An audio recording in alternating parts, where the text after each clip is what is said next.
ngàyនេះបានមកហូបថ្មីទៀតហើយដាក់ខ្ទះក្តៅប្រើជាមួយនឹងប្រេងអូលីវមកបន្ទាប់មកដាក់ជាមួយនឹងខ្ទឹមសហើយពេលហ្នឹងមានជាមួយស្លឹកខ្ទឹមដែរដោយសារតែសល់ពីញ៉ាំ oyster យកមិញចឹងហើយក៏យកមកធ្វើទាំងអស់តែម្ដងទៅប៉ុន្តែនិយាយទៅគឺប្លែកដែរថ្ងៃនេះមានជាមួយពងទាប្រៃហើយយើងខ្ញុំញិចវាចឹងមកមិនខ្ញុំអ្នកធ្វើទេគឺមិត្តភ័ក្តិរបស់ខ្ញុំធ្វើអញ្ចឹងណា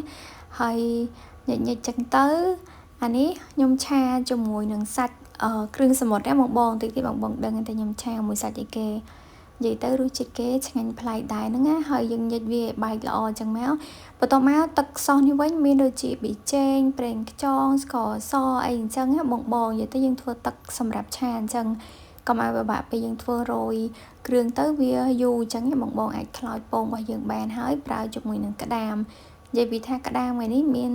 ស្រស់ល្អមែនតើហើយក៏មិនបានយកធ្វើអីដែរយកមកឆាទាំងអស់តែម្ដងទៅកូរច្បល់ចូលគ្នាឲ្យសព្វចឹងមកនិយាយទៅដោយសារតែក្តាមនេះវាច្រើនហើយខ្ទះយើងរៀងទូចដែរចឹងពិបាកច្បល់បន្តិច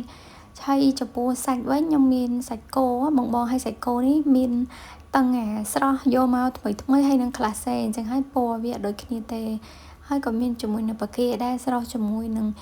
ស្លឹកក្រូចមានជាមួយនឹងគល់ស្លឹកគ្រៃអីអញ្ចឹងណានិយាយទៅច្រើនមកមែនតើគេយើងបន្ថែមជាមួយនឹងគ្រឿងជាមួយរសជាតិតិចចឹងមកហើយស្រស់មិនដាក់ទឹកឲ្យបងដោយសារតែវាចេញទឹកពីបាកាស្រាប់ចឹងតែពេលខ្លះក៏លួចថែមទឹកបន្តិចដែរហ្នឹងណាហើយនេះវិញសាច់គោអាំង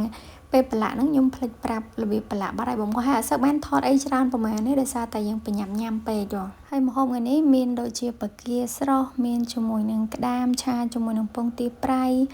មានជាមួយនឹងសាច់គោអាំងហើយធ្វើជាមួយនឹងទឹកប្រហុកចឹងណាហើយទឹកប្រហុកនេះខ្ញុំបានថតទេបងនិយាយទៅខ្ញុំធ្វើទឹកប្រហុកញ៉ាំជាមួយសាច់គោអាំងបែបនេះលើកទី1តែបើប្រហុកអង្ក្រងប្រហុកអីធម្មតាធ្លាប់ធ្វើ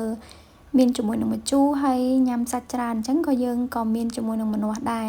ហើយជ្រលក់ទឹកប្រហុកចឹងមកខ្ញុំទឹកប្រហុកខ្ញុំមានដាក់គល់ស្លឹកគ្រៃមានជាមួយនឹងម្ទេសខ្ទឹមសរំដេងខ្ទឹមក្រហម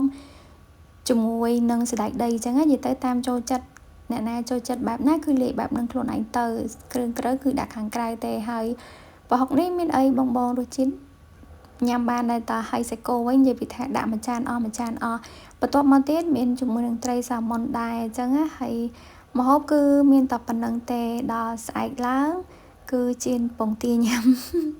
មានជាមួយនឹងខ្ទឹមសខ្ទឹមក្រហមមានជាមួយនឹងស្លឹកខ្ទឹម